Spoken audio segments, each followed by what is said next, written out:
Hey guys, how are you? Welcome to the show, The Science of. So, I thought today we could talk about all kinds of different sciencey news that's come out for the month of January. So, let me catch up with everyone. So, who have we got on today? We got Johnny Drive By, Exiled, Steve Bowden. I know Critical Cripple was the first one to pop in. Mr. Shadow Kitty. What's up? Amiga Nuts. That's fun to say. Amelia's here. Micro bloganism. That's cool. They're here today. So, how are you guys? What's going on? What's up? So, yes, I was choking down my breakfast a little bit ago, and I still have like a little bit left in my windpipe. So, excuse me. That's not fun to have happen to you. That never ever gets easier in any capacity. Snow is what's up. Oh my goodness. Yeah, I'm hearing like you guys are in some kind of snowmageddon or something that's going on. So in different parts of the world, like I think it's mostly Canada and Newfoundland. Let's see, snow 2020, Canada. I think it's really bad in Canada. The biggest snowstorm of 2020 could disrupt travel plans this weekend. That's up in Ottawa, Eastern Ontario. So you got your swag bag. That's right. Exile got her swag bag. She messaged me and she's like, I got it. I got it. And I'm like, I'm so glad. So let's talk a bit about the Mel's Minions Point. So every quarter, I send out a swag bag with stuff and things. Hey, Axel, over on Facebook. What's going on, man? Axel's actually on Twitter as well. He's a NASA Solar System ambassador. So check out what he does. He gets to go to all the NASA socials, and I got to meet him at one time. Yay! So, oh my goodness. Exile got her swag bag. She got a T-shirt. She got a poster. She got a sticker. She got a coffee mug and a specialized postcard with original artwork on it, limited edition, and a figure from the back. And from a background here, I grabbed a figure. So if she wants to tell you what figure it is, I'll share. But she got to pick out what kind of T-shirt she wanted. She got to pick out her poster that she wanted. I had a sticker and a coffee mug, and I put it all together here at my house and sent it to her.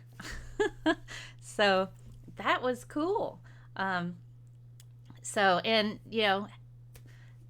just a special nod to Tony Designs, who donated all his points to Exiled. He paid it forward. Wasn't that awesome? So Exile got her stuff.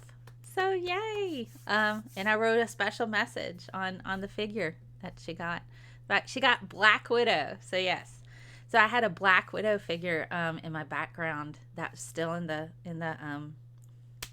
packaging, and I wrote, White Knights. You can actually do like the exclamation point White Knights or White Knight here on our stream and on YouTube as one of the stream chatbot things. It says Scientist Mel doesn't need your help. So we don't need White Knights, Exile, do we?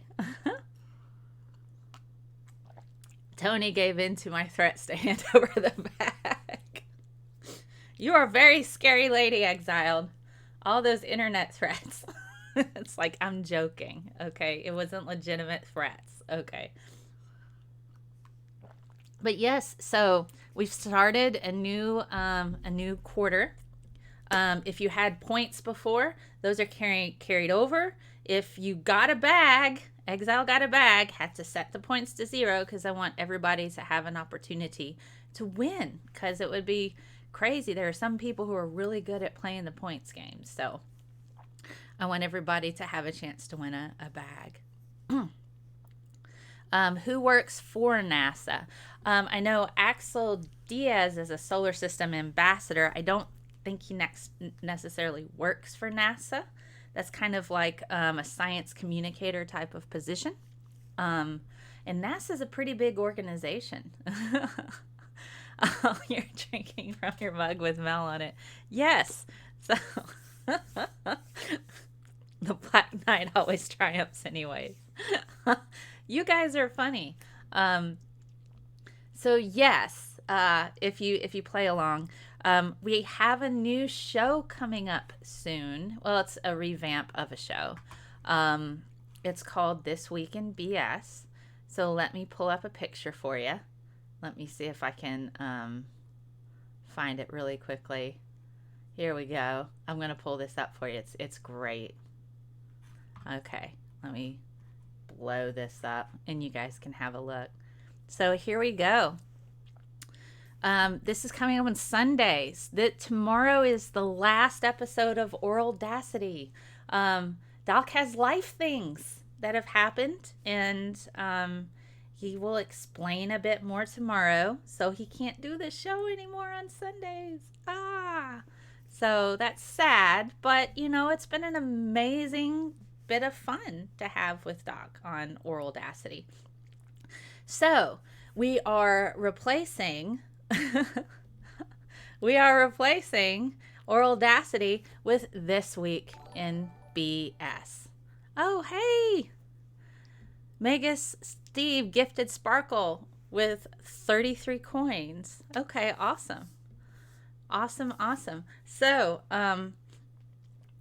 This Week in BS is our new show. Well, it's a revamp of an old show, but Karen had it coming. So if you remember Karen from Audacity, she probably is going to make an appearance on This Week in BS kind of regularly, because we make fun of bad science, and that's essentially what this is. So I've got all kinds of fun stuff coming up. I've got different guests. We'll still have guests like we've had before. That's not going to change, so it's cool. So, oh, yay, Axel, you can be on my show. Awesome. Well, that'll be a lot of fun. I'd love to have you on the show, Axel. So we could talk about all kinds of stuff. Alrighty. So, your sister works for Alan Stern. That's cool, Main Gun. Mr. Shadow Kitty says, I'm reading an article that NASA wants to make a moon base out of mushrooms. Wow, I have not read that. So please feel free to share. This Week in BS, the Goop Edition. I will probably be talking at length about some of those things. Just watched your trailer. 2 thumbs up. Sweet. All right. So hello, Tony Designs. Hello, everyone. Anyone who separates from that tangle web of BS is okay by me. So, yeah. So This Week in BS. BS is bad science. So I'll have people on the show and they'll talk about if they're a scientist or anything that's related to that. And then we'll talk about all of the bad science that's associated with their particular field. So we'll be doing that starting a week from tomorrow. So I have guests lined up for This Week in BS. So that'll be kind of cool. But tomorrow is the very last Audacity that we have. I'm going to put it in a box and set it aside. And if Doc finds himself free again, then we'll bring the show back. So that's kind of what we're going to do with that right now. He's got a lot of stuff that's going on, and life happens, guys. We evolve and we change, and things have to kind of progress forward, so, but, it's awesome. Magus _ Steve gifted Sparkle worth 33 coins. Yay. That's awesome. So, and we are streaming on several platforms, guys. We are streaming on Periscope, Facebook, YouTube, Twitch, and D Live. 5 different platforms, guys. So it's amazing, and it's awesome to kind of be a part of this. So let's go ahead and talk a bit. And I've also updated some pictures down here of merch. I don't know if you guys have seen my store commercial. I think I have a store commercial. So yeah, here we go. Check out the shop if you like, or not. It's fine. And I have a website if you want. But there you go. You can drink out of my face.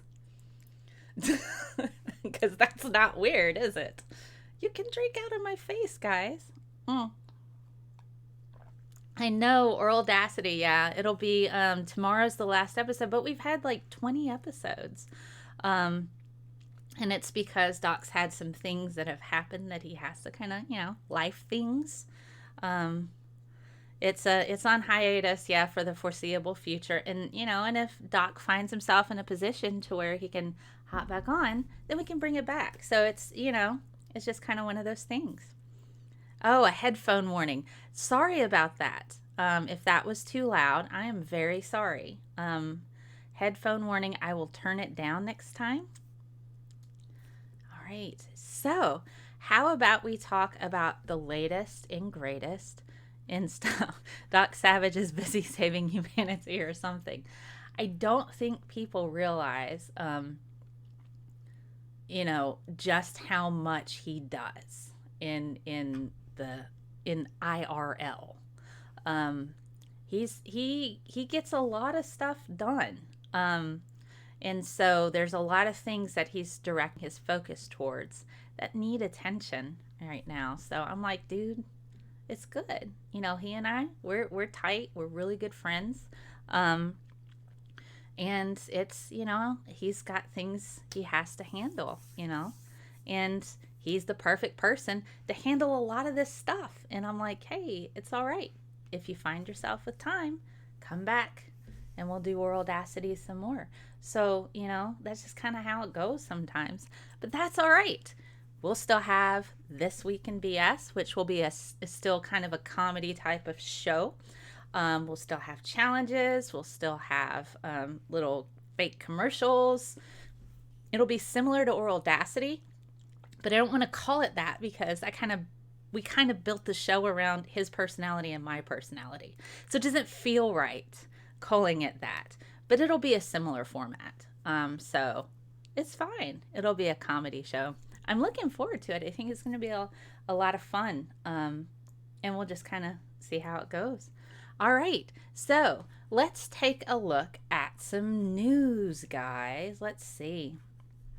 So this is one of the sites that I check often in order to find out what the latest and greatest in science news, So if you haven't checked it out, the National Science Foundation, nsf.gov/news is amazing. And you can check this out. You can kind of go in it, and they post it according to the week. So we've got, just this past week, scientists find the oldest known fossilized digestive tract. I wonder if they're able to actually go through and see if there's any fossilized bacteria and this sort of thing. But they've got all kinds of stuff, and these are all different projects, research projects that the National Science Foundation will actually fund. And so whenever they've got a publication that's coming out from research that they've funded, they'll post it over here. Now, the thing that I like about these articles, the thing I like about these articles, these are pretty easy to read. These are pretty easy to read. And so if you're not super heavy on, like the science terminology, and you're like, science terminology, it's scary, you can kind of check this out. So, scientists have unlocked the mysteries of grasshoppers' response to gravity. And I didn't even know that there was mystery surrounding a grasshopper and how they respond to gravity. didn't even know that that was a thing, Fossilized poo. That's right, Sir Marvin.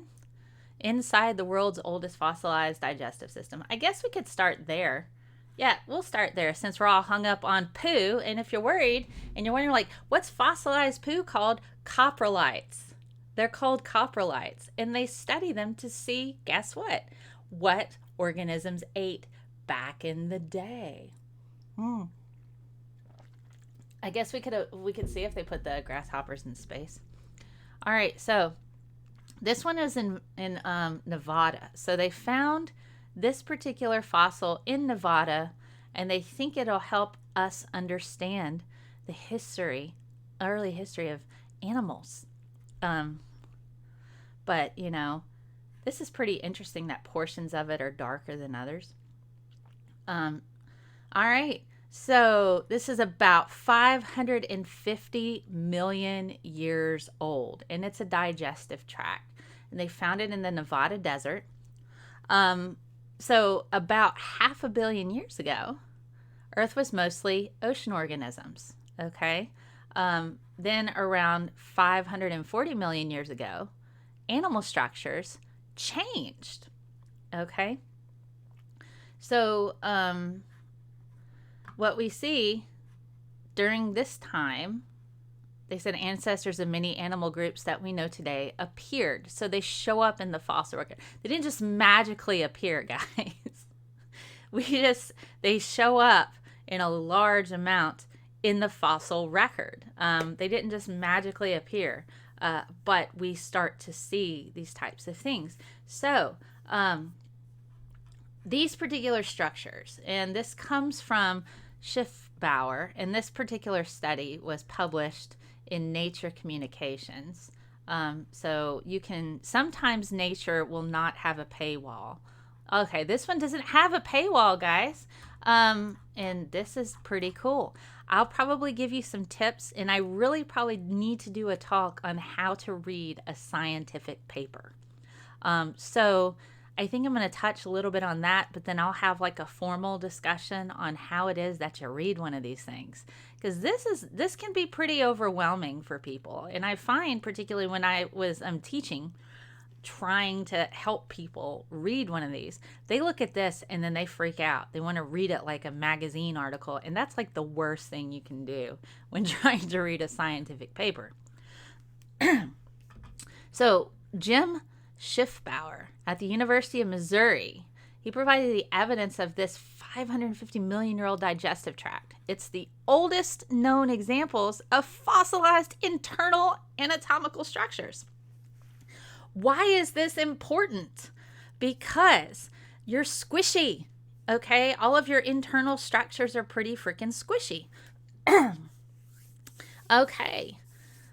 Be careful, Johnny Drive-By. He's dealing with the snow. So the thing that makes this particularly important is the squishy structures tend to not fossilize so well because, they degrade.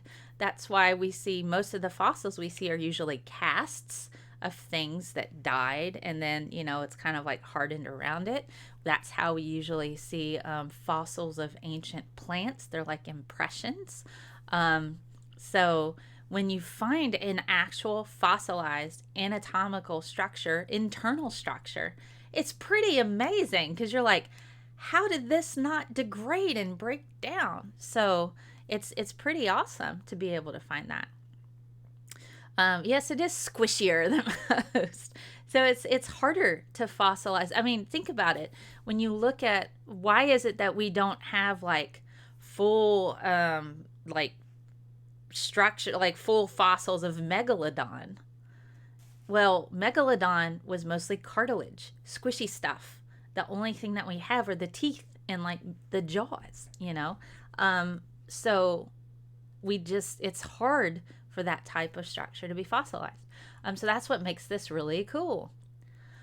So here's something, if you're not familiar a little bit with early Earth and early life, particularly with evolution, the Cambrian explosion is really, really, really important because that's where we see a large diversification of species in the fossil record.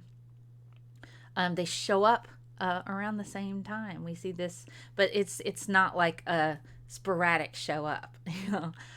The interesting thing that's associated with the Cambrian explosion, if you look at the levels of oxygen that were happening around the time of the Cambrian explosion, once photosynthesis became a thing and plants started populating the atmosphere with oxygen with photosynthesis, the first form of like respiration was anaerobic respiration. So we didn't have oxygen to help us generate energy in the form of, ATP, adenosine triphosphate. So aerobic respiration, where oxygen is involved, it generates more energy. You get more ATP molecules. So if you have more energy, you can do more things like evolve and develop and grow. Who knew? So the Cambrian explosion, at about that time, aerobic respiration started to show up, and then a little bit before that, and then you started the diversification of these species. It's pretty amazing, isn't it? It's amazing. That's what Monty would say on Hannibal and Monty's show. By the way, I will be presenting an award on that show. It's happening, I believe, next week. So I think it's the Golden Turds. Monty I've known forever, like 10 years or something. So I will be presenting an award on that show, guys. And I voice one of their characters. I'll let you guess which one it is. So I voice one of their characters, and I'll be presenting on that show. And we'll have Hannibal and Monty back on the channel for This Week in BS. We have a lot of fun.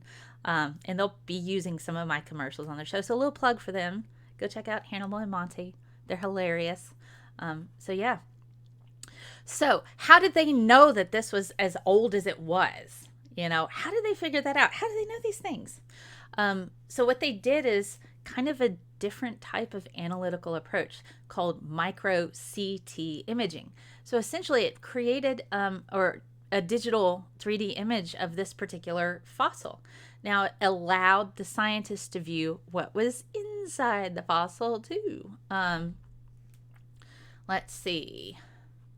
These fossils fit with, okay, so this is from Schiffbauer, and this was what he had to say. Not only are these structures the oldest guts, I love that they can say guts, and that's awesome, guts yet discovered, they help resolve the long debated evolutionary positioning of this important fossil group, said Schiffbauer. These fossils fit within a very recognizable group of organisms, the cloudinids. Now, if you want to know more about that, check out Jackson Wheat's channel. And he's writing stuff on my website, scientistmel.com/evolution corner. You can go check out some of his stuff that he writes a lot about evolution. That scientists used to identify the last 10 to 15 million years of the sometimes words are hard. Ediacaran period. I think it's Ediacaran. I think that's it. The period of time just before the Cambrian explosion. We can now say that their anatomical structure appears to be much more worm-like than coral-like. All right, so let's take a look at this paper. How in the heck do you read a paper like this?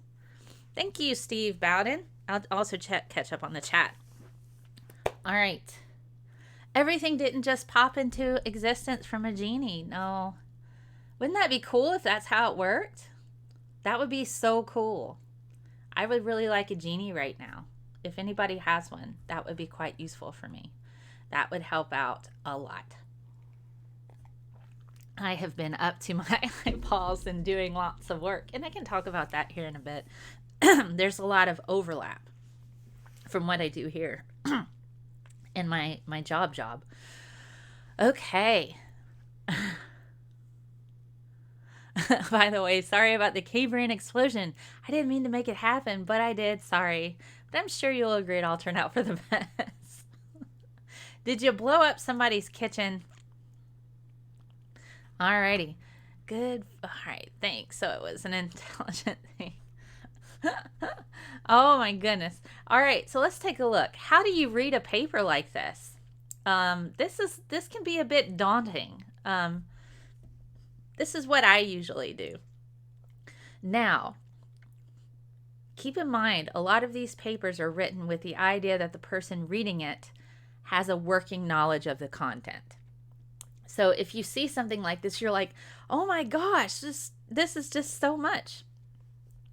First things first, read the abstract. The abstract is not as daunting. Now, it's not a good idea to cite an abstract if you're trying to prove a point about a thing.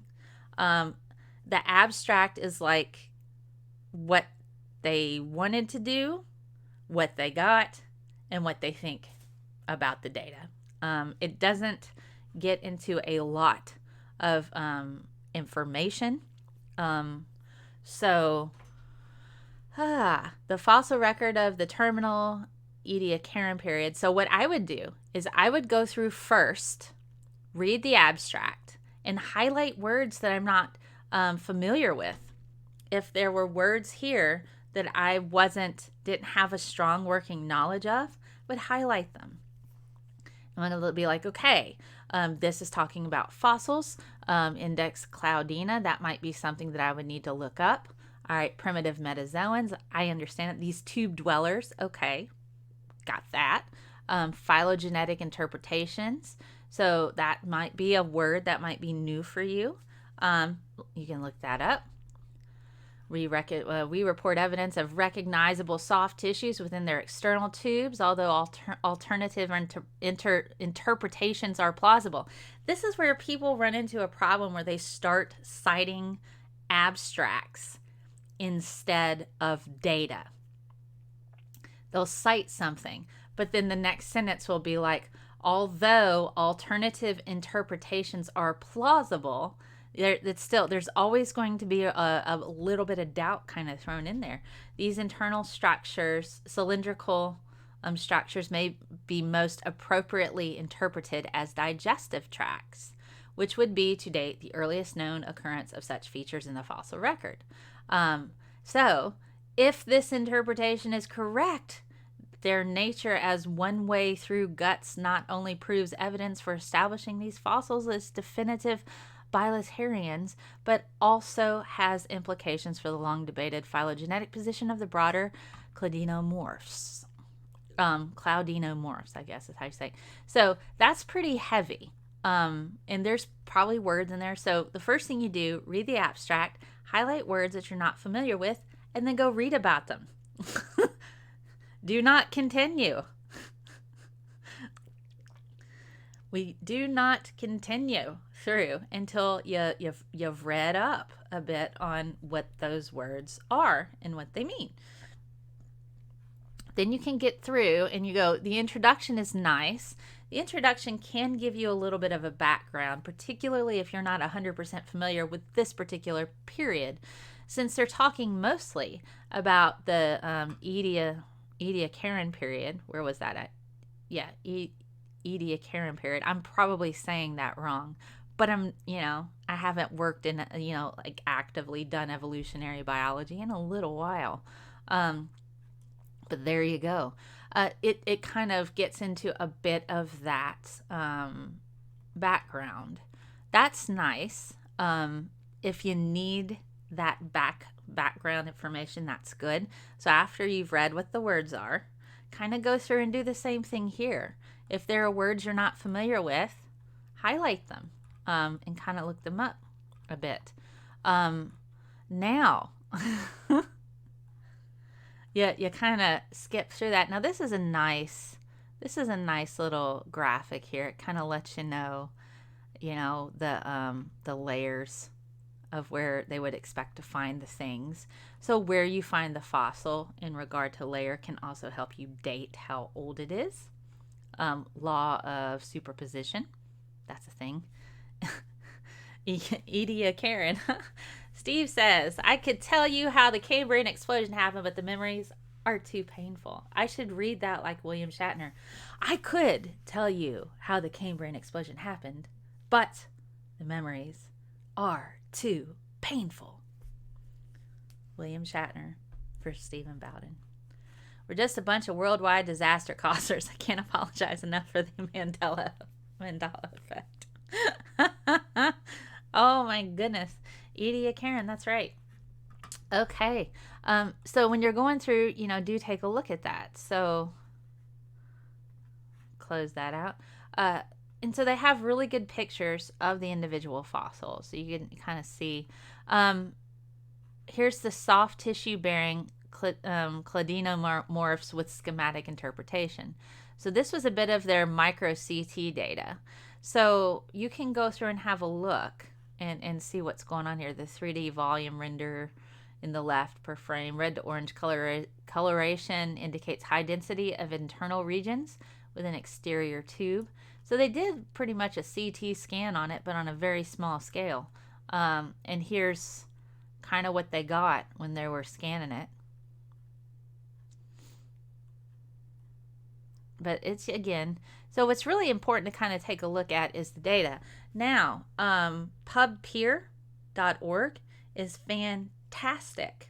They, if you haven't checked out that website, they are kind of like a watchdog for papers. And they will go through and look at new publications and see if any of the images look like duplications.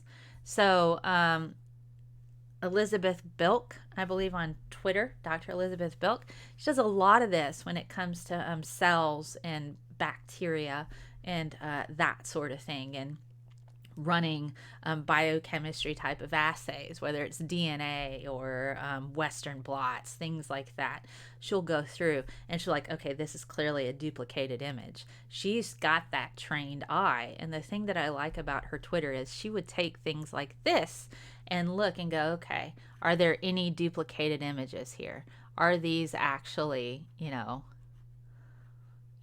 they replicating anything? And she's got an eye for that, and it's amazing.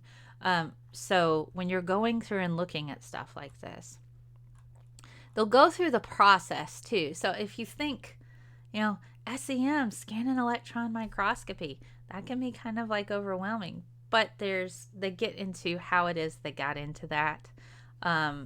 You don't necessarily have to look at the methods too much unless you think the data is suspect. And then you can kind of see what it is that they did. But that's a bit more advanced level stuff. But just trying to get through the paper, that's the goal, to go through and have a look. So this is kind of like what they think it would have looked like, the proposed taphonomic sequence of the Wood Canyon cladinomorph soft tissues. So if it was looking like in vivo, and then if it was buried. So this would have been the internal structures here. So that's pretty cool stuff. I'm going to catch up on the chat, and then I guess we can have a look at grasshoppers, guys, and how they respond to gravity. But yes, and do make certain you read the conclusions, and do the conclusions match to what it is that they're saying, for the data. Does it match the data? So that's particularly important. Ediacarin, that's how you say it, microorganism, ediacarin. Okay, all right. Scientist Mel channeled her inner William Shatner. That's right, Stephen Baldwin. I would always go method before results. You need to know how before the what. True. Method before results is good. But I guess it depends. It depends on your level of knowledge. I tend to look at the results first. And then I go back and look at the methods. Because sometimes it's just standard stuff, but then if it's like in my field, if it was in my field when I was like doing cancer research, I would look at the methods only if I was interested in looking for a particular way to do a thing, and then I would find a paper associated with the thing I was doing, and then looking at the methods in order to replicate the methods. That's usually when I would look at that. But hello, Exhibis. Everything's cool. It's all right if you show up a little bit late. It's okay. I remember some scientist from South Korea was busted for borrowing other photos and pretending they were hers or his to support their fake results. That's why PubPeer is great. I'm going to show you what that looks like here. And then I got like a cool video from NASA on what you can look out for this month. PubPeer. So I've got this pulled up. Let's have a look at them. I always like this. So this is the PubPeer Foundation. You can get the browser plugin associated with that if you want, and you can install it on your computer, particularly if you read a lot of scientific papers. But they have all kinds of, they go through, if you want to, let's type in cancer. You can just type in something, and what they do is they'll go through and they'll look. 42 minutes ago, here's a paper, molecularly engineering triptolide with aptamers for high specificity. Oh my God, in cytotoxicity for triple negative breast cancer. Okay, so this was just uploaded 42 minutes ago. And so there's already 7 comments about it. And so they're going through and they pick apart all of the data. So these are experts in the field going through looking at this. So this was, again, Elizabeth Bilk. She's freaking amazing. I'm sorry, Bick, not Bilk. There's no L there. Elizabeth Bick. You can find her on Twitter. My apologies, Dr. Bick. Did not mean to mispronounce your name. I'm very sorry. I do follow you on Twitter, and thank you for your service that you do. But she'll go through and she'll read and she'll look at the data and have different comments. So the same mice representing 2 different treatment groups to show 2 different biodistributions. How can that be by accident? Their flow cytometry results look strange. So they're like a little watchdog group that kind of go through. And Elizabeth writes letters to the journals, and they'll pull articles and retract them. So this is a particularly important group. This is why it's really great, because scientists will call each other out pretty readily. Here's another one, microRNAs. So if you're like a science student, this is an excellent resource to help you see what it is that becomes a problem with publications for individuals who falsify data, that sort of thing. And it also helps you have a kind of look out to see, what does good data look like? What does bad data look like? So it's really awesome. So yes. Yeah, okay, don't read it like a holy book. Oh my goodness, amiga nuts. Yes, she is awesome, microbloganism. I love her. Good thing people like me don't get to post there. I would leave chaos in my wake. I think reproduction of a research deserves equal recognition as any published material. Yes, I think so too. Article retraction arm engaged. Those are some weird looking flow cytometry charts. So have a look, have a go. Type in whatever, whatever. I'm pointing to my screen, but it's like, it's right there for your...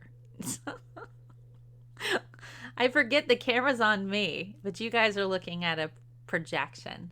But my screen is like literally right there, and it just happens to work out that that's where I put it to you. Anyway, go and check it out. You can type in anything up here that you want and have a look, and let's see, fossil. All right. So you can see that there's not a whole lot going on with, so when you find a new fossil thing, it's pretty exciting. So evidence of a cooler continental climate in East China during the warm early Cenozoic. So that was a month ago. It was corrected 4 years ago. So they did go through and correct it, but they kind of give you an idea about what to look for. So I love that. Good planning. I know, right? It's like, it's right there. Oh my goodness. All right, so guys, I've got some really cool stuff from NASA. Let's take a look about what's coming up this year on NASA 2020. Are you ready? Let's have a look. Because I'm excited. All right. So they've got their test firing of our powerful rocket. They're planning commercial science missions to the moon. Okay. They're going to have a rover to search for water on the moon. Fair enough. An outpost in lunar orbit. Okay. They just recently had graduation for their latest astronaut class. All right. Boeing and SpaceX. So they've got from Florida, Crew Dragon and SpaceX. All right. Just as an aside, if you have a social media presence and you're a sciencey person, you should totally apply for their NASA social program. I did that, and I got to go to Virginia Wallops Air Force Base, witness a nighttime launch. It was beautiful. Okay. I live streamed the entire time I was there. I live streamed the talks, the tours of the labs. They let you tour their labs.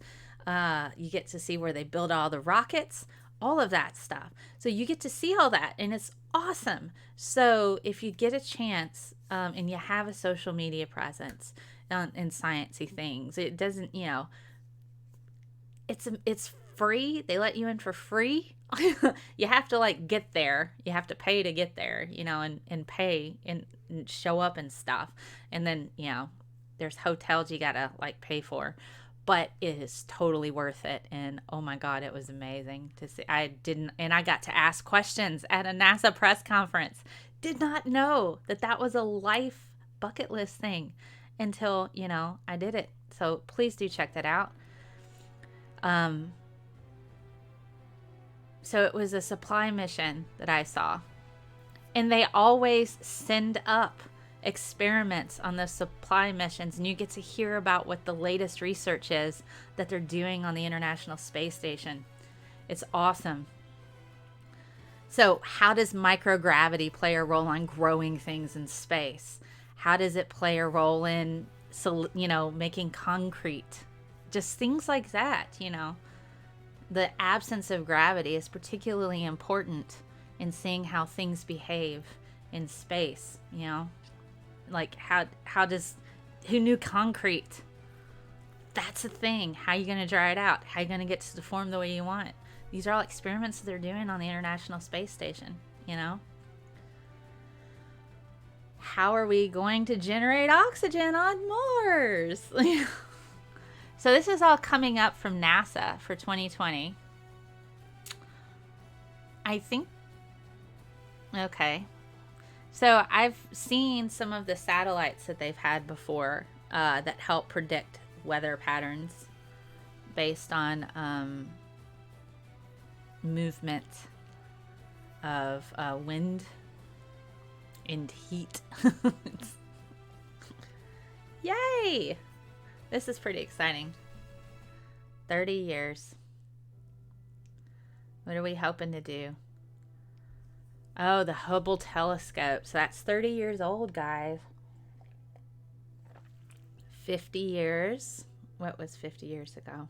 Mission that proved a successful failure. Apollo 13. 50th Earth Day. Celebrating our home planet.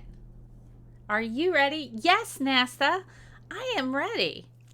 Bring it. I think I'm going to try to do another I think I really am going to try to do another NASA social program thing, because I got to tell you, that was amazing being a part of that. And if you're curious, excuse me, if you're curious where you can find those particular episodes, you can go on my page, ScientistMel.com, NASA Social. This was all of my experiences in order. The Antares post-launch press briefing, where I got to ask questions, where I got to meet Kay Hire, the astronaut, the visitor center. They had the first part of the chat where they had a Nobel Prize laureate. So if you want to kind of see what that's about, you can go to youtube.com/ScientistMel and check out what I was doing. So it's like, yeah, so I was like, it's very Blair Witchy holding with the video and stuff. So, but this is where they kind of talk about, it's very quiet too, so you'd have to turn it up. But they go through all of the experiments and stuff. If that's your thing, you can kind of see. I don't remember what was. I was really excited, and my hair was nuts. Golly, why didn't somebody tell me that my hair looked like that? You guys who watched me going through this that day, I mean, like, for real. Why didn't you tell me my hair looked like that? Thank you for the super chat, Angry Roach. And thank you for being a patron. I have quite a few patrons in the chat today. I saw Rhetoric and Discourse there. But yeah, guys, you should have told me that my hair looked like that. What the heck and heck? Also, it's probably about 15 pounds lighter here, too. So that makes me, isn't that a great look on my face? But, you know, if we can't make fun of ourselves, you know, what can we do? But I think my hair got better. I just got thicker, though. About 15, 20 pounds, maybe. But we're working on that, right? We're working on that, so it's okay. Whoops, sorry. Anywho, thank you for the super chat there. Did you? Let me see if you got. It's Pledge Week, folks. Awesome! It's Pledge Week. We like your hair. Well, thank you. I'm glad you like my hair. It was wild there. So, let's see. I'm surprised they would link up CubeSats. Well, you know, it's all right. Let me catch up. Okay. Can I ask you a question? You guys can always ask me a question. This is a Q&A as well. So you can always do that. While you're thinking up your question, I thought I could pull up really quickly grasshoppers, because I really want to know what the mystery was associated with gravity. But please, if you have any questions, throw it in there and I will answer, because that's what I'm here for. I will do my best. I don't have all the answers, guys, but that's okay. That's okay. We'll get there. I'll certainly have fun looking for it. All right. So, grasshoppers change their orientation. They respond to gravity. When grasshoppers change their orientation, they respond to gravity as humans do. Okay. So that's a thing that we've found out. Again, this comes to us from the National Science Foundation, nsf.gov/news. So at Arizona State University, we have John Harrison and Virginia Tech engineer Jake Socha, or maybe Socha. Not certain. I apologize, Jake, if I've said your name wrong. So insects adjust their cardiovascular and respiratory activity in response to gravity. So, how insects adjust their cardiovascular and respiratory activity in response to gravity. Let's see. So, this particular findings appear in the proceedings of the National Academy of Sciences. So, you can click on that and have a go and check it out. So let's see, is this behind a paywall? It is. Boo. But you can go and at least check it out. And if you have access to like a university library, they usually will have this available there online that they can get for you if you really, really want to check. Or just email one of the, here's another pro tip, just email one of the authors of the article and they'll just email you a copy. They're happy to share. So this is pretty cool information. Let's see. Insects don't have closed circulatory systems with vessels that can restrict fluid flow to certain parts of their body. So how do they control the effects of gravity when they need to climb a tree or hang upside down? So apparently they don't have a closed system like we do. So that makes it kind of interesting. They can combat the effects of gravity on blood flow when awake, but not when anesthetized. So that's kind of the same. They have to be coherent and awake in order to change their cardiovascular functions.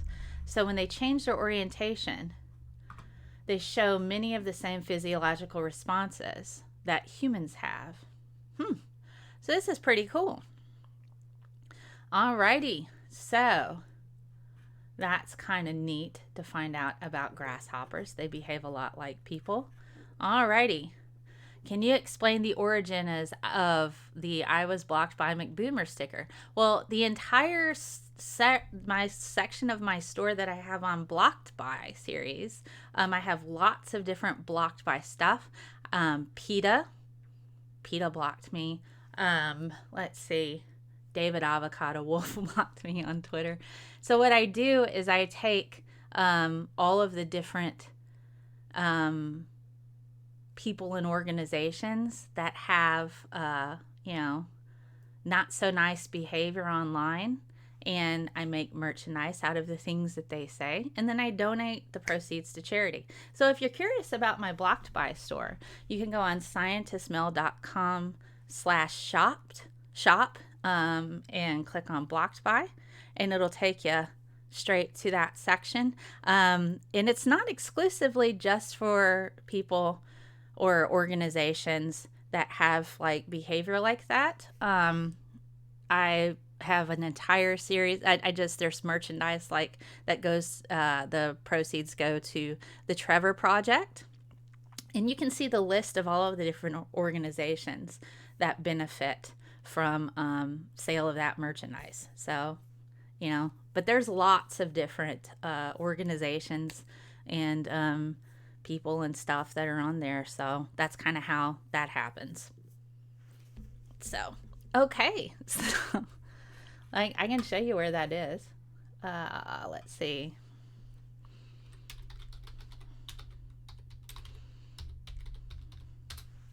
So let's see. Yep. So here's my shop. So this is one particular, this is when Pride was out. So I have this little commercial for my Pride stuff. And it goes for the Trevor Project. Science is non-binary. So, and you can go and click on that link, and it takes you to the Pride merchandise exclusively for Pride. And then if you want to check out my Blocked By merchandise, it has a list of all the organizations that benefit from the sale of those things. The American Depression and Anxiety Association, World Wildlife Foundation, National Center for Trans Equality, Planned Parenthood, RAIN, Human Rights Campaign, Humane Society, ACLU, Trevor Project. So I'm still developing a lot of merchandise here, but that all goes to charity and organizations.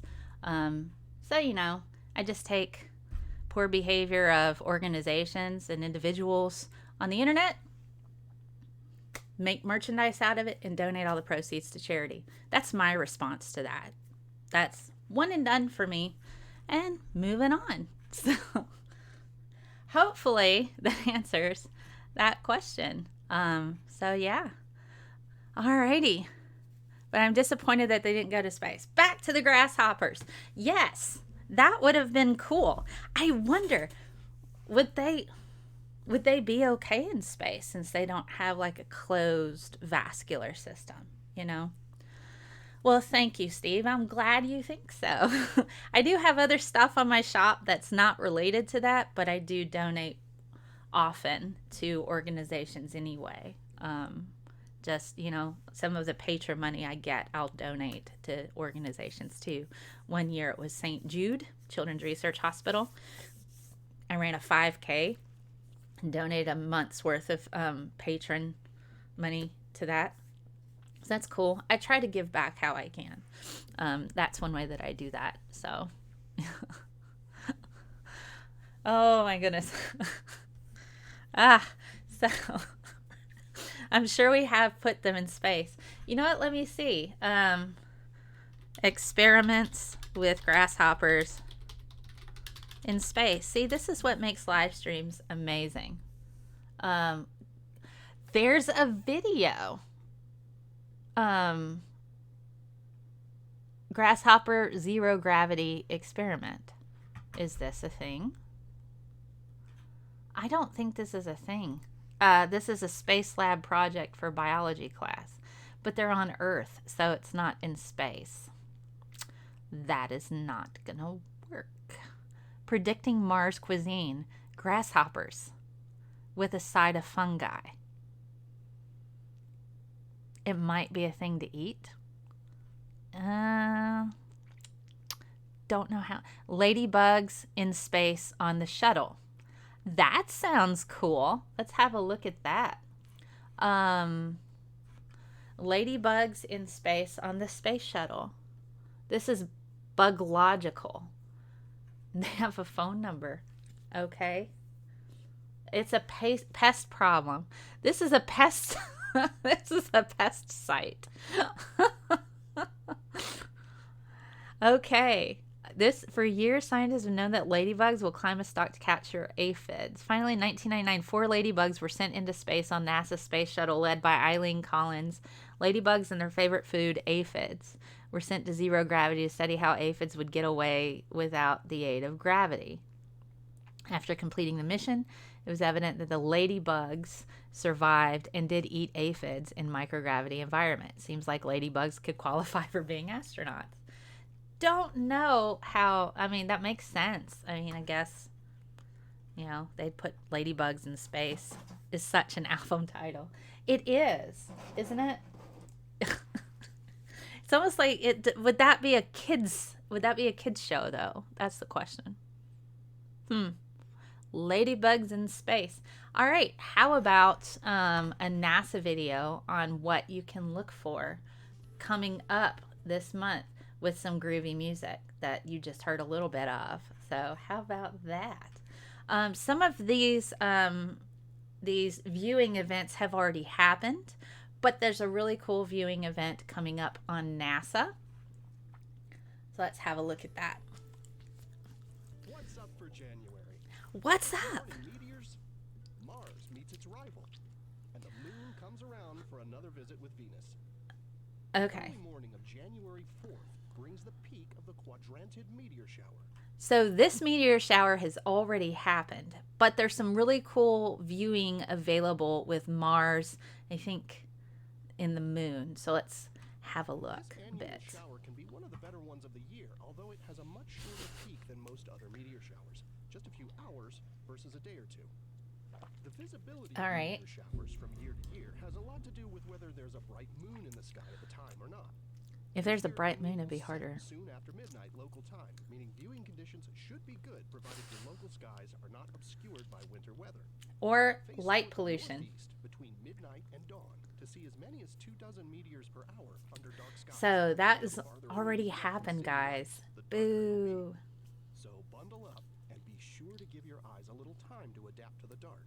Yes. Including a break from your mobile device in order to see the maximum number of meteors. Your eyes have to adjust. Rises before dawn during January. So this is cool. You'll be able to see Mars. There we go. Antares. Star translates as rival to Mars in ancient Greek. The star rivals the red planet's appearance to the unaided. Okay, now I really would like to see some kind of, sci-fi film. Antares versus Mars, because they're rivals. This sounds like something that would be fun, I would think. You can't hear the video's audio. Oh my gosh. Let me turn it up. Sorry. In reality, Antares is now? way, way bigger than Mars. In fact, it's much bigger than the orbit of Mars. It's about 10,000 times brighter than our sun, but it's also 16 million times farther away from us than Mars is. Okay, so previously, all that they were talking about prior to was a particular meteor shower that's already happened. So boo, we don't get to see that. But there's going to be some optimal Mars viewing as well as Antares viewing. So when you go outside, be certain 2 notches higher. Okay, let me see if I can turn it up here. I'm going to turn it up here too. Okay. Thank you for letting me know. Guys, if you can't hear something, man, tell me. So, what they're talking about here is there's really going to be a cool little triplet type of event where you'll get to see the moon look really cool with Antares and Mars. Okay, let me see. So, like all stars, even though it's really bright, it appears as just a tiny, flickering point of light in the night sky. You can view the pair low in the southeast about an hour before sunrise each morning. Near the beginning of January, Mars appears above Antares. As the days progress, the planet moves lower and to the east of Antares. They're joined by a slim lunar crescent on January 20th for what should be a very pretty grouping. So, in 2 days, guys, you can see the moon, Mars, and Antares all locked up together. So if you have a hard time finding the stuff in the sky, look for the crescent-shaped moon, and then check out right below that will be Mars, and kind of diagonal from that will be Antares. You know?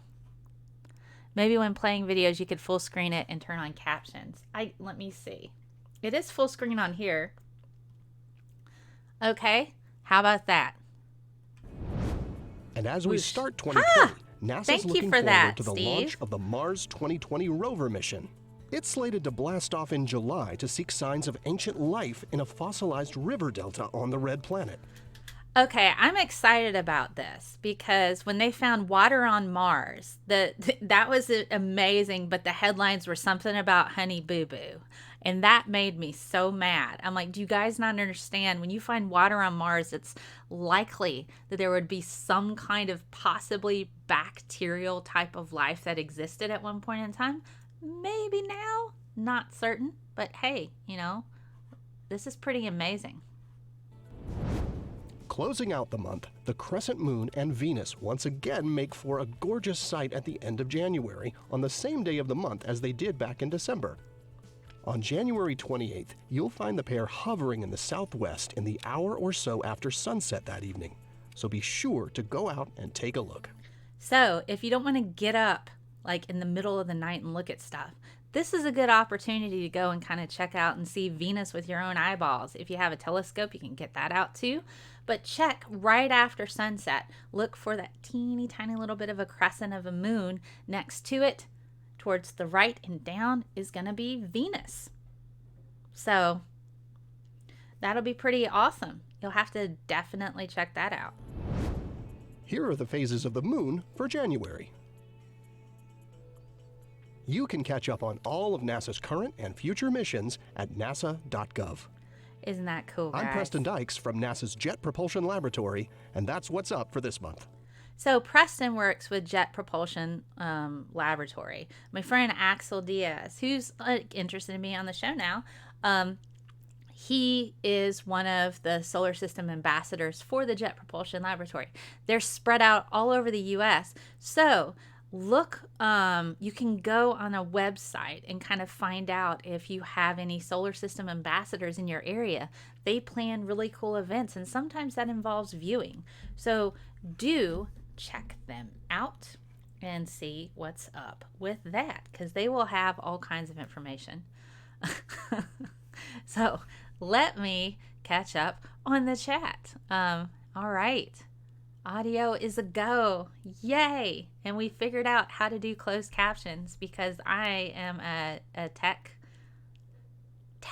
derp, I think, sometimes. Billy from the Geek Room says I'm a derp. It's probably accurate. So, all right. To be fair, Honey Boo Boo on Mars was a pretty big story. That would be a big story, I would think. Well, thank you, Steve. I'm glad you say I do a lot, and you guys help. spread the science around, you know, share my videos. It's totally cool too. Honey Boo Boo achieves escape velocity. The world cheers. Yay!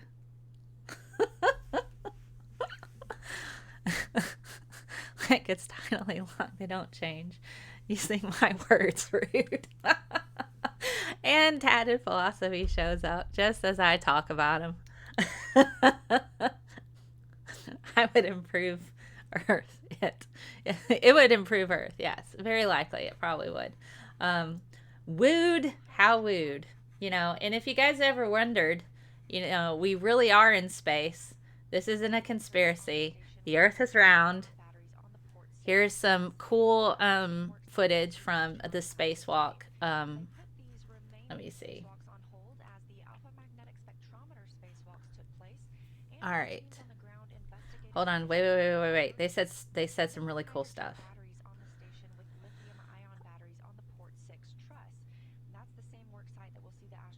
Replace neglected bathroom. So they're replacing all kinds of different stuff. Batteries. I saw something about a spectrometer, and I'm like, instrumentation's my jam. So, but I mess with everything. Anyway, so this is like essentially, I really like to kind of show them what they do actually in space. Let's see. So they're going through and working. I have not looked at this yet, but it's pretty cool. You know, kind of check it out. Space is a thing. That's a pretty cool shot right there. Look! Oblate spheroid, guys. Oblate spheroid. International Space Station. You know, this isn't a Stanley Kubrick film. This is actual footage. The International Space Station. You know, in case you're just wondering. These are astronauts working on the biggest floating science lab in space. Okay. Look at this. I could not do this, guys.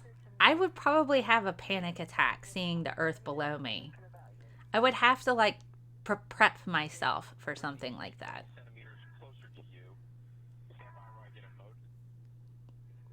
I'm holding my breath right now because I think I can't breathe because I'm out in space. See, my imagination is too fantastic for all of this. I'm just saying. Oh my goodness. It's turtles all the way down, exiled. Turtles all the way down.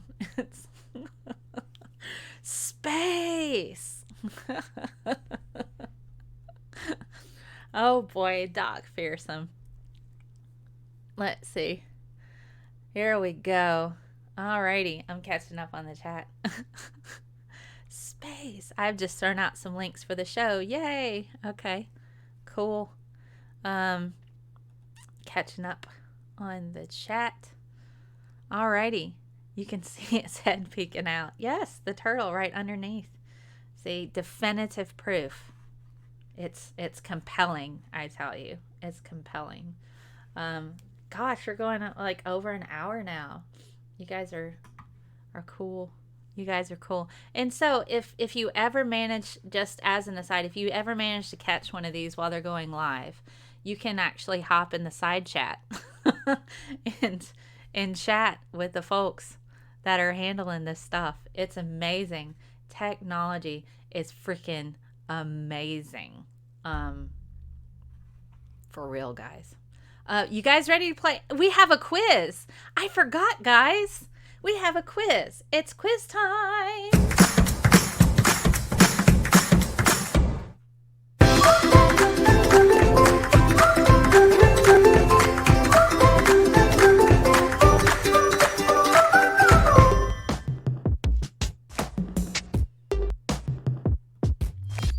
You guys ready to play some quiz? Let me turn this down a little. We've got a space quiz, guys. Remember to play along in the chat. And by the way, my ears are dying and they're screaming at me. I'm going to turn this down a bit. Good gravy. So, just as an aside, if you guys want to play along with me, hop over into the Discord voice chat, because that's what I'm going to start doing. I'm going to set up a live stream Discord voice chat to where you can hop on and play along with me. So let's see if anybody wants to hop into my Discord on the voice chat. I'm connected there. If you find yourself over on Discord, hop in and you can play along. If not, that's all right. It's cool.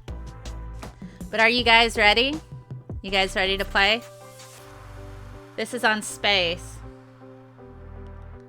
The blank is the day the rays of the sun hit the celestial equator. So I'm live on my voice chat on Discord if you want to hop in there. So let's see what our options are. Solstice. It's hot at the equator. Equinox or eclipse. What do you guys think? A, B, C, or D? You can put it in the chat below. Let me know what you think. That was a great little bit of music. We could play it again if we want to, but I don't know if my ears would. Equinox. Hey, that's Exiled. Simon Green says Equinox. I think people can hear you. I think they can. They should be able to. All right. So Equinox. That's what Exiled says. All right. So we'll pick Equinox. Good job. That works. All right. So I won, didn't I? Did I get a swag bag? You already opened that this morning. Who else has popped in? Who else we got? Microbloganism, how are you? I'm good. You ready for the next question? Here we go. Yes, we're ready. Brian's here with me too. So. Sweet. All right, we got our next question here. Which are gas giants of our solar system? All right, which are gas giants of our solar system? We have A, woo, stanky. B, Saturn and Venus. C, Jupiter and Saturn. Or D, Neptune and Venus. What do you guys think? Jupiter and Saturn. Yeah, okay. Well, You think? we all agree. You all, so saith us all? So say we all. So say we all. Okay. They say Jupiter and Saturn, guys. So let's see. What do you say? All right. I don't know if, let's see, Jupiter and Saturn. Simon in the side chat says Jupiter and Saturn. All right. All right. Let's click on that and see what happens. Good job. All right. So we're doing all right. Next. All right. Jupiter and Saturn. Blank is far away from Earth and is a radio source. Okay, so Lots of things. Yeah, I was about to say that's Pulsar. okay, hold on. I haven't given y'all the answers yet. The choices. You have to, yes. Okay, so A is quasar. That'll do. B is radiation. C is picking up the FM, or D, taser. I'm picking up the FM, yo. It's the quasar because a taser is. I don't know what a taser is. Taser is the thing That shocks police people. zap you with. I know. and the weird thing that it's actually an acronym taken from some old novel where some guy named Thomas or something has an electric rifle. Oh, wow. It's a Okay. quasar. A quasar. Okay, Amiga Nut says A. Tony Design says A. That's quasar. Click on that. Quasar's correct. Good job. We all get that. You get points. Points. All right. Bag. Next question. There is a little more than blank moons in our solar system. What does that mean? A, 76. B, 200. C, 132. Or D, that's a lot of moons. Yeah, that is a lot of moons. D. We have I got mean, a lot of planets yeah, with it. technically D is always correct. I choose Oh my goodness. that. I don't know. Oh, I just don't know the I'm number. guessing 200. I'm gonna say 200. We I'm gonna got say 76, just to be different. okay. We've got 200. We got 76. Here's a In guess. the side chat, they're saying B. Tony Design says B. Angry Roach says B. AmigaNet says C. Wow.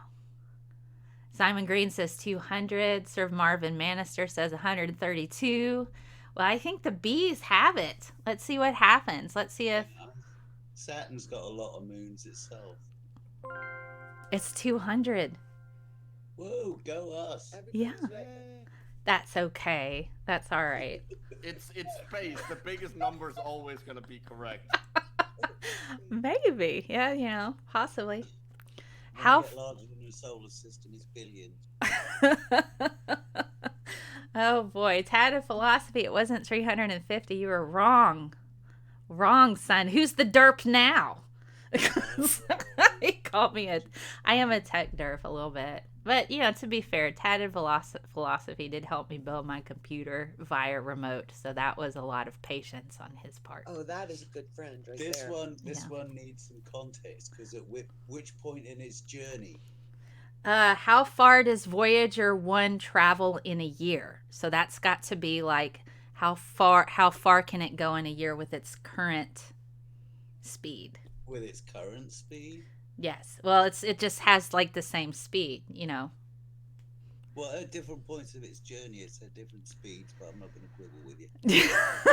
Well, yes, slight variations, but Well, ballpark. Technically speaking, it's also because it's still under the gravitational influence of the solar system. It is gonna be slowing down slightly. Exactly. Yeah. Oh, fair enough. Fair enough.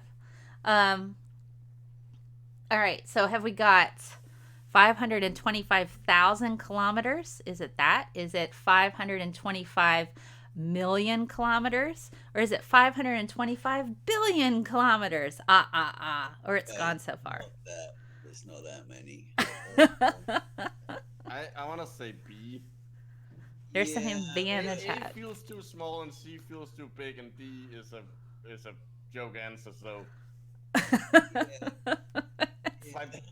by process of elimination,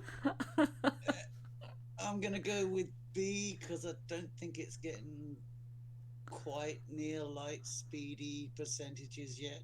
I'll take D. It's gone so far. Speak American, darn it, says Tony Designs. AmigaNet says C.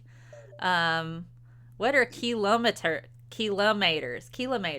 That's what Tony does. Yes, kilometers. Kilometers. it's a type of tomato. It is. It's a hybrid between tomato and potato. It's a tomato. Yeah. So we see lots of B's, and you guys think B in here. All right. At this time of year, I thought they were all bees aren't usually around this time. Oh gosh. All right, here we go. 525 million kilometers, guys, in 1 year. Wow, you were right. Yeah, that's awesome. Amiga nuts. Why is your anus blue-green, guys? Not my anus, Uranus. Why is Uranus blue-green? Who else picked C? Sir Marvin Manister. It's okay. Oh, boy. Oh, is it to do with the Tony Design should know the answer to it's this. the methane. He should. Where's Titan? Titan isn't in the chat. This would have been perfect for Titan. Oh, or is it ice crystal?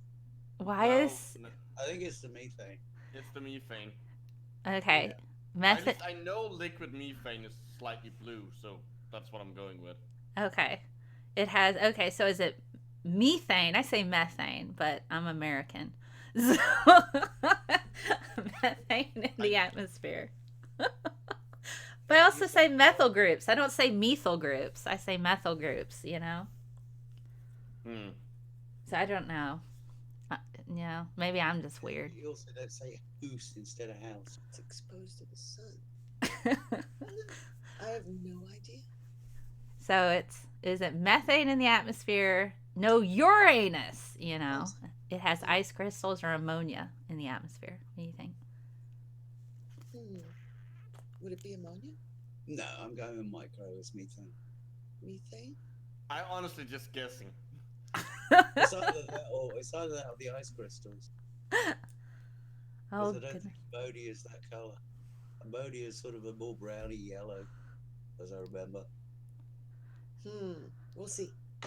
Okay. We've got Doc Fearsome in the chat says D. My chair at work is a barrel of toxic waste. Oh, no. Well, it's not that then. Simon says methane. Sir Marvin says covered in ice. Tatted Philosophy says hemorrhoids. Tony Design says ammonia. Either A or C, maybe B or D as well. Sir Marvin. Okay, so the general consensus over here is that it's methane. That's correct. Good job on that. Yeah, that was awesome. Which planets have rings? If you like it, then you should have put a ring on it. Yeah, according to Planet Beyonce. Well, I'm assuming when with planets you mean planets like in the solar system.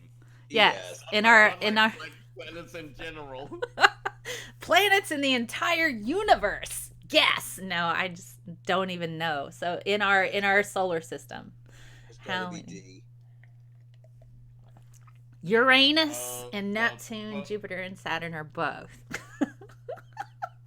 Both B and D, or is it they put a ring on it? Jupiter and Saturn, or Uranus? It's both.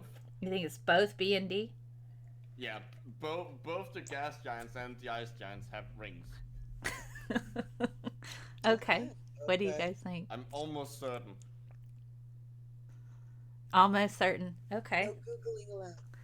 I think it's the two myself, but I could be wrong. You think That's what you count as a ring. Well, it looks like something circular around it, like a ring. Yes, I know, but whether it's like a Saturn type or just a ring of moons or not a ring of moons. Earth's movement is actually a ring. It's just that it only has one particle in it. I'm talking about planets with multiple moons, obviously. Duh. That's not a ring. They're in orbit. They're in orbit, yes. Yes. Okay, final choice from a voice group.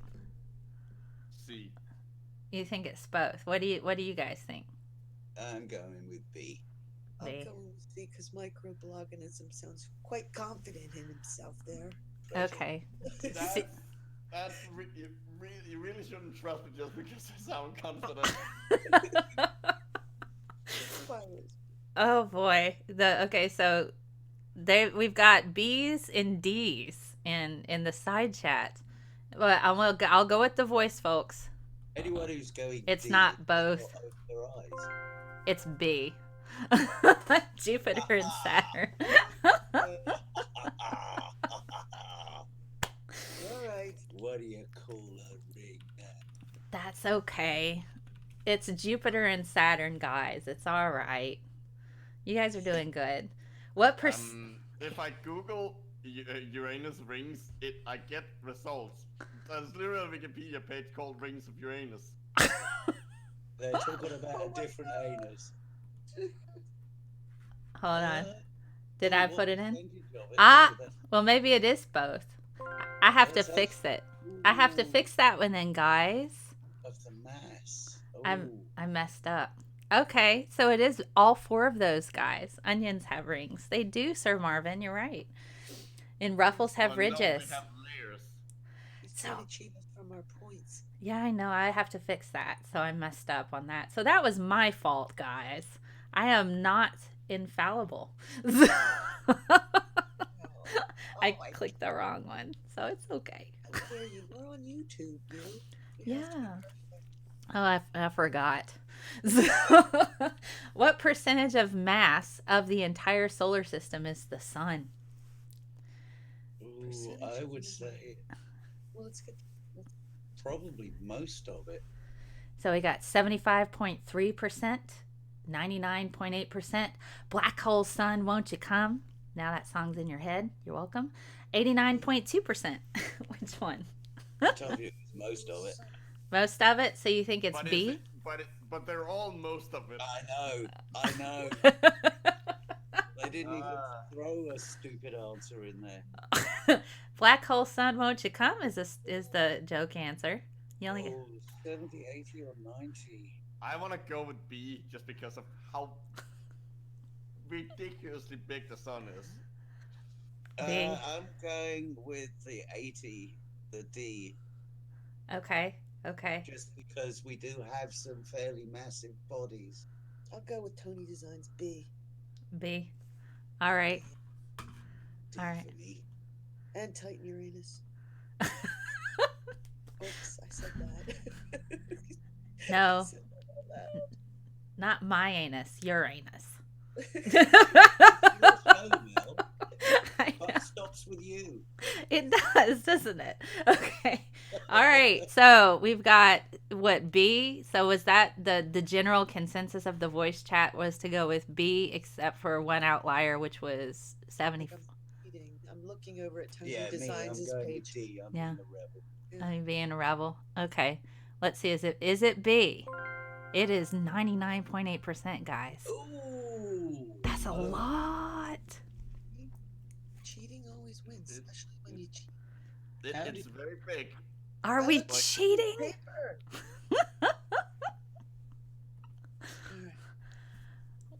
Which are examples of dwarf planets? Teeny cute planets? Make Mercury and Eris? Eris, Pluto, and Mercury? Or Pluto, Ceres, and Eris? Oh, jeez. So it has to be one of the two that has Pluto in it. Well, yeah. But other than that. And Mercury isn't a dwarf planet, so it has to be D. Yeah, I'll go along with you on that reasoning. Maki? What the heck is that? I've never heard of Maki. It's a monkey that you find in the I think it's a Japanese name. Is it really a planet? See, I called it make because I'm American and silly. I've never heard of it. Maki. The planet Maki. Maki. All right. We're all saying D in the side chat. We're saying D D in the voice. That's correct. Yeah, Pluto, so Ceres, and Eris. Maki. Who's that? Maki sounds Hawaiian. Oh, yeah, I looked it up. The name is the creator of humanity, a god of fertility in the myths of the Rapa Nui, the native people of East Island. Wow. Oh, there you go. It was Pacific. But it's not a planet. No. Okay. It's a dwarf planet. No, it's... Oh, it's okay. a dwarf planet? Okay. Well, planets have been named after gods, Right. but this one wasn't. I just haven't ever heard of it. Okay. We learned things today. Yes. Yeah. Which is the first major region beyond Pluto? The Oort cloud. We've been past Pluto, Kuiper belt, or asteroid belt. Yeah, we have been past Pluto. Voyager 1's past Pluto. Mm-hmm. It is. That's C, because the Oort cloud is further out. Yeah, it is. It's a Kuiper belt. Kuiper belt. We've already gone past the asteroid belt by the time we hit Pluto. What do you guys think? People are saying A in the side chat, the Oort cloud. No, that's further out, people in chat. Well, it also depends, but like, I think Pluto isn't Pluto technically in the Kuiper belt? Well, the first major region, right? Well, I mean, it's still, but it goes beyond Pluto, though, doesn't it? Wasn't that part of the reason why it was demoted from planet? Yeah. So it depends on what we mean by beyond. Okay, so Pluto is right, kind of like on the edge of the Kuiper belt. So is that the Kuiper belt's like right after Pluto, right? Oh, okay. It extends out, right? I just know it goes Kuiper belt and Oort cloud. Okay. So they're saying Kuiper belt. And Here. if you get a sort of technicality that it's on the outside edge of the Kuiper belt, I'm gonna swear. Oh, for our intents and purposes, it is the Kuiper belt. All right, don't swear. Okay. You guys did great. That's the end of the quiz. That's the end of the quiz. So we have done portion. You guys like this answer?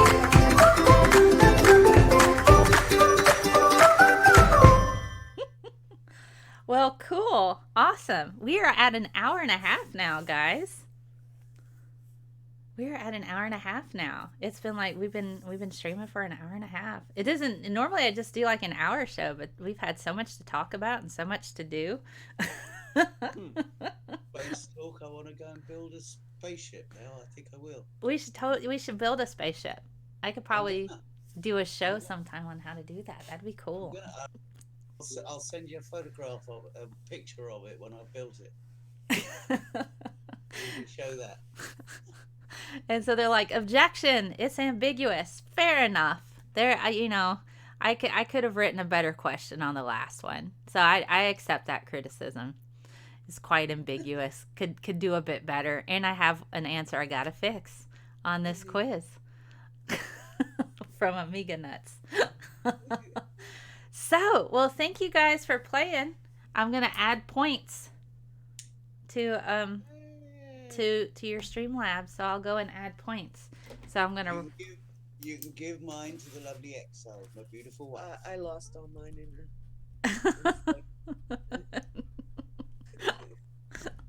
You lost, man. You gambled all of your points away. Yeah, You fool! by accident. Oh my goodness. Treasure hunt or something. I don't know. Fair enough. Well, I guess I'm gonna sign off out of the chat, guys. But thank you for playing. Thank you. No, Thanks for having- that was fun. Have a great day, guys. All right, so that was awesome, guys. So thanks to Exiled and Microbloganism for playing. Somebody else, I needed to write your name down. The other person that hopped in to chat a bit for the thing.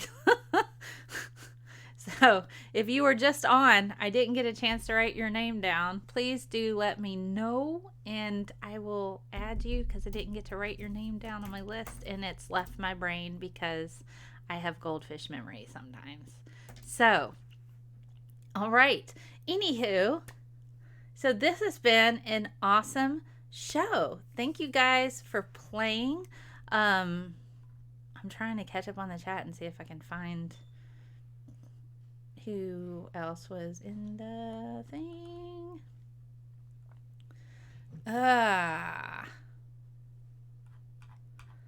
Oh well, can't find them right off. Exiled, please message me who else was in our quiz just now, because I've got you, Microbloganism, and I need one more. I know there was a third person and I didn't catch the name, so please sort at me. Okay, one more go at plowing. Okay, Johnny. So next week I will have a poll up again. If you guys have a particular topic you'd like me to talk about on the show, send me a message. You can do it on Discord. You can do it on Twitter. I'm going to set up a poll really soon to where you'll vote on what the next topic will be. So thank you guys for being here. I'm going to read from the good book of Mr. Rogers. Going to get a little message out. Let me just open up and see what we get. All right, so page 95, The World According to Mr. Rogers. Important things to remember. Understanding love, right? When we love a person, we accept him or her exactly as is, the lovely with the unlovely, the strong along with the fearful, the true mixed in with the facade, and of course the only way we can do it is by accepting ourselves that way. Awesome. Tony was in there. Thank you. Tony was in there. Okay. Tony, I'm sorry. I wrote your name down. So, build a Scientist Mel snowman. Yes. Hitting like also prevents rings around, not Uranus. All right, fair enough. Thank you, Titan. So, yes. So, The World According to Mr. Rogers. Please do check out that book. Sometimes it's not very big, but it's got really nice little quotes in there that kind of like make you smile a bit. We need more Mr. Rogers in the world. And don't forget, tomorrow is the last episode of Worldacity. Omni Eris will be on, and we'll be talking about politicians, which is kind of, off the side. You're not forgettable, Tony. It's just my brain was holding stuff, and I didn't look at all the names in the Discord, in the Discord voice chat. So I'm just like, okay, that was my fault, and I'm very sorry. I'm very sorry, Tony. So there you go. But so tomorrow's the last live stream of Oraldacity. Omni Eris is on. We're going to be talking about politicians. It'll be our last one, so kind of bittersweet. Dotcast things he has to do and in IRL, in real life. So that's always just, but that's how it goes. I wasn't in voice chat. You weren't? Okay. See, I'm so confused now. Okay, it's fine. We'll sort it out later. It's all right. We're good. We're good. And after that, starting a week from tomorrow, we will have This Week in BS back with Sundays, noon Central. Please do check it out. Karen had it coming, guys. She did. We'll be covering all kinds of different topics and having experts in their fields coming on and talking about the misrepresentation of science in their particular fields as well. So it's okay. Brian. Okay. Brian. All right, I got the point. We're all married and live on the internet, though, so it's good. Okay. It's cool. All right. Fine. That's awesome. So, thank you guys for being here. I'll see you again tomorrow with the last Oraldacity. Next Saturday we'll have another show. It'll be more topic driven, not sciencey news. So it'll be more topic driven. So if there's a particular topic you want me to talk about, hit me up in my Discord on Twitter. You can leave a message here in the comments. And I guess I'm going to end with Mr. Rogers and say, you always make each day special for me. You know how? By just your being you. I will see you tomorrow for Oraldacity, the last one. So please do check it out, noon Central. Sending squishy science hugs. Bye.